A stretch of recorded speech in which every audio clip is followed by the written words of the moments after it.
Ny ahitantsika ny EGM.Cours hectare dia mandeha bustsika ary mijanona eo amin'ny area eo alohan'ny immeuble ny havana. Ity zao ny immeuble ny havana. Eto akaikiny eto misy ny immeuble nisy KE vaovao. De mandeha kely tsika de tonga eto amin'ny tsenan'ny Bagdady. Ao anelan'ny immeuble ny havana sy ny tsenan'ny Bagdady dia misy arabe izay mitsofoka manaraka any amin'ny cité. De arahantsika ny arabe mahitsy foana, tsy mivilivily mihitsy.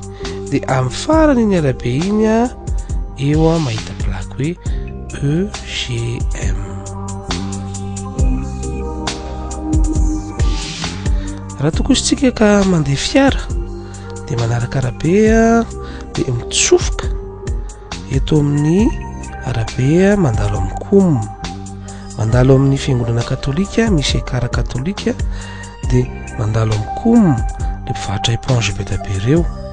De manitsy de ohatra ny voaka any amin'ny lalam-baovao eto zao misy ny immeuble ny Seimaty vaovao, ny Golden Building, de mihodina amin'ny rond-point de iverina ohatra ny okaty amin'ny cité indray de eo amin'le vomiditra eo misy plaque hoe EGM. Raha tokositsika ka avy any Korondrano na avy any Kazomanga de manaraka ny boulevard de l'Europe fotsiny de misy ny rond-point io de vao hitsofoka amin'ny cité de mahita plaque hoe EGM.60 hectares. Ny repère akaikintsika indrindreo de eto ahitantsika ny Golden Building na ny building vaovao ny Seimaty. Hitantsika amin'izany fa mora hita ary tsy sarotra tadiavana mihitsy ny EGM.